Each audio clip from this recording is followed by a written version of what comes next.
Ladies and gentlemen, we live in a world where uncertainty is constant and challenges are inevitable.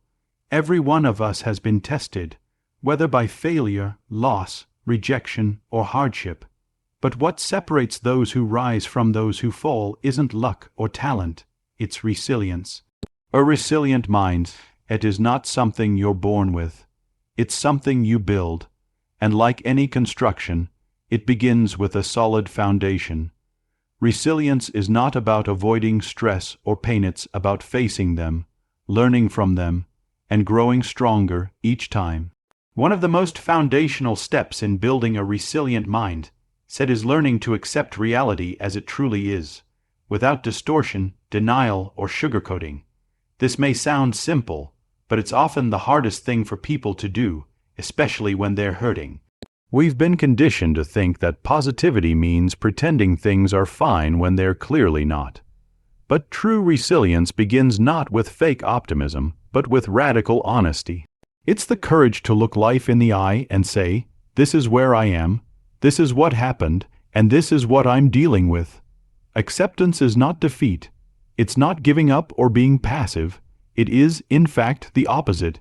It's an act of power.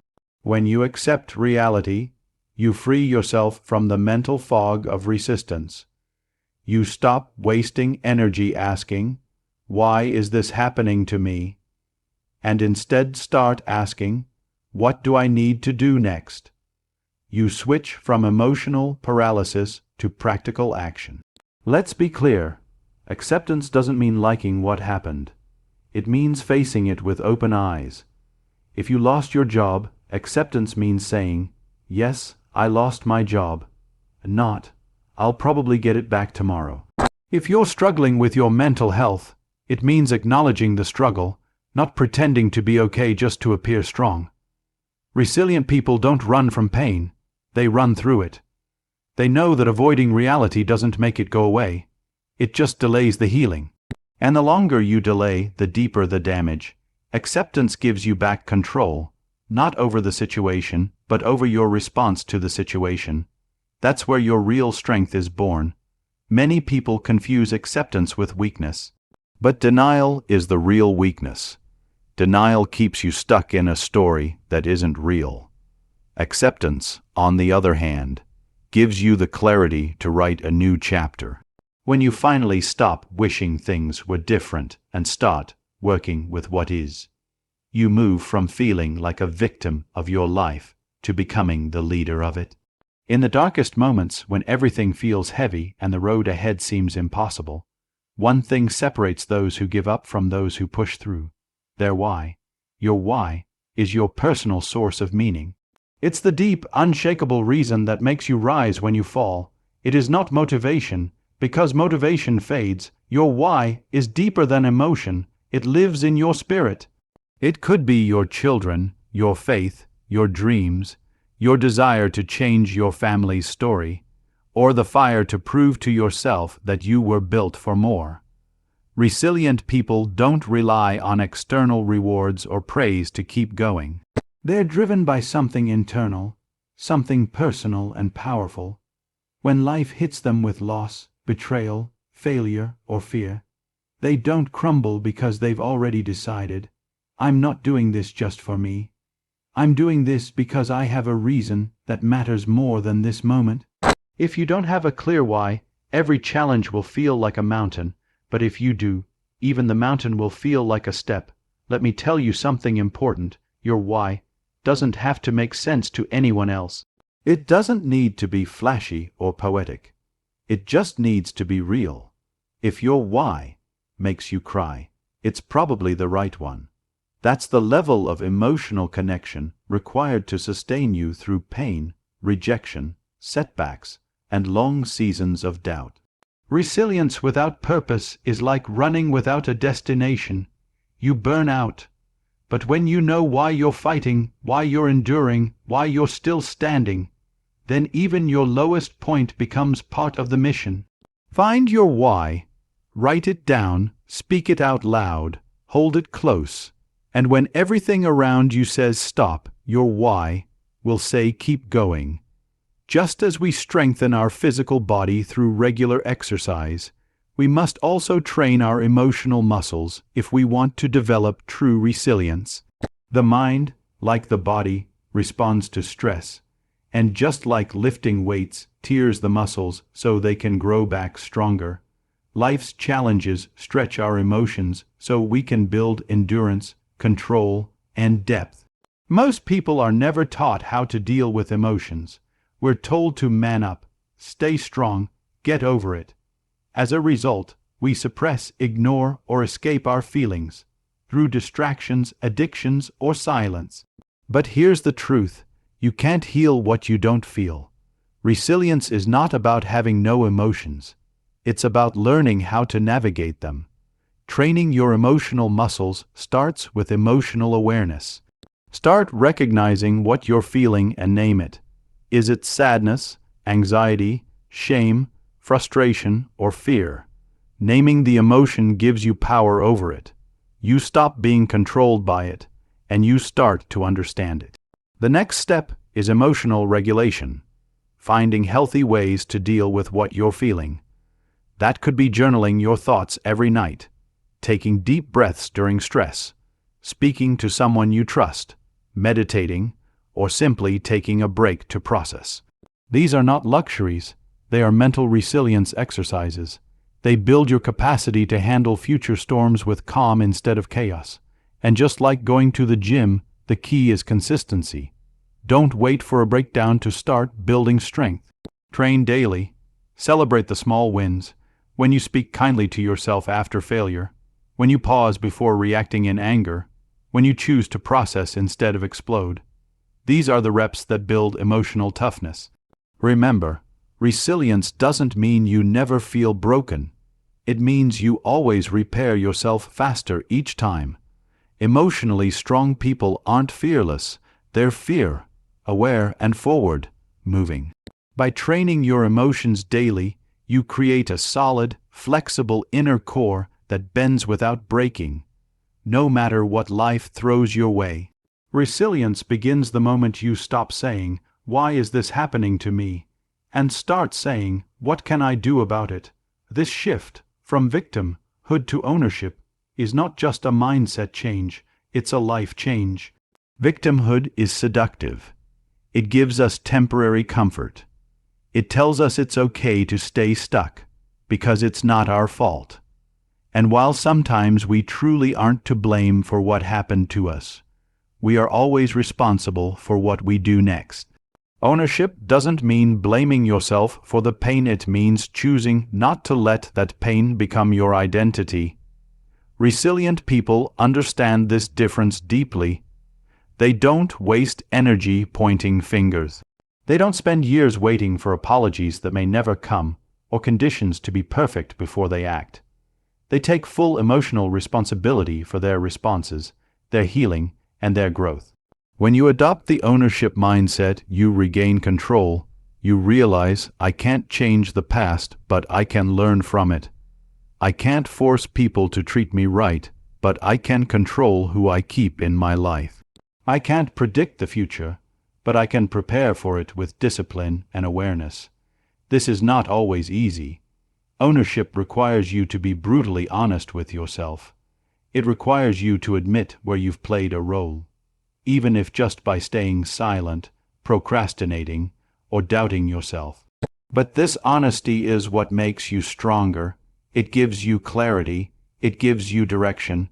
It removes the illusion that your fate is in someone else's hands. Taking ownership also means committing to growth, no matter how uncomfortable. It means becoming the kind of person who says, "This didn't break me, it built me." That's power, that's resilience. You are not what happened to you. You are what you choose to do next. And every time you choose ownership over victimhood, you take one step closer to the strongest version of yourself. If you're serious about building a resilient mindset, then one of the most powerful decisions you can make is to audit your environments, specifically the people you allow close to you. Why? Because mindset is contagious. The attitudes, beliefs, and energy of those around you can either lift you up or slowly break you down. Resilient people understand this truth. You become like the people you surround yourself with. If you're constantly around complainers, victims, and people who give up easily, then slowly, without even noticing, you'll start to see the world the same way. You'll start making excuses instead of progress. You'll start normalizing failure instead of fighting for your future. But if you're surrounded by people with grit, those who keep showing up no matter what, who take responsibility, who push through their pain and turn it into purpose, you'll start to rise too. Because grit is as infectious as weakness, and in tough times, the energy of your circle becomes your oxygen. Look around at your environment. Who do you talk to when you're struggling? Are they building your belief or feeding your doubt?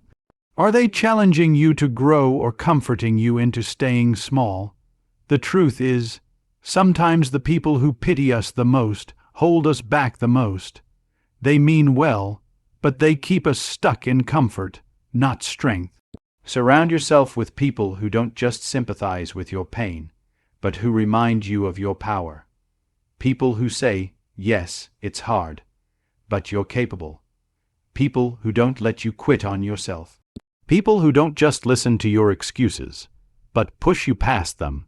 And if you don't have people like that around you yet, start by becoming that person for yourself. Be the voice of grit in your own life. Be the one who refuses to quit, so others around you start rising too. Because once you build a circle rooted in growth, resilience becomes your culture, not just a personal habit. One of the biggest reasons people give up during hard times isn't because they're weak, it's because they're overwhelmed. When the challenge ahead looks too big, too far, or too heavy, the natural instinct is to freeze, shut down, or avoid it entirely. But resilient minds have learned a powerful truth. You don't need to conquer the whole mountain today. You just need to take the next step. The key is to break down every big battle into small, manageable wins. This approach is more than just a productivity tactic. It's a mental survival strategy. It takes your mind out of fear and paralysis and places it into action and momentum. Think about it. When you focus only on the end result, getting out of debt, losing 50 pounds, healing from heartbreak, rebuilding your life, it's easy to feel discouraged. But when you shift your focus to doing one simple thing today, saving $5, walking 15 minutes, writing one journal entry, making one positive decision, you regain control. You create a sense of progress. And progress creates belief. Every small win trains your brain to believe that growth is possible. It rewires your thinking. It tells your nervous system, yes, we're still in the storm, but we're moving. And that movement, no matter how tiny, builds momentum. Momentum is what separates stuck from strong. Resilient people build their strength one small action at a time. They don't wait to feel confident before they begin. They begin, and confidence grows along the way. They understand that perfection is the enemy of progress. So instead of trying to do it all, they focus on doing the next right thing, again, and again, and again. Whether it's waking up early, keeping your promises, drinking water, praying, practicing gratitude, or making that tough phone call. Every small win counts. Stack enough of them, and one day you'll look back and realize you've crossed what once looked like an impossible distance.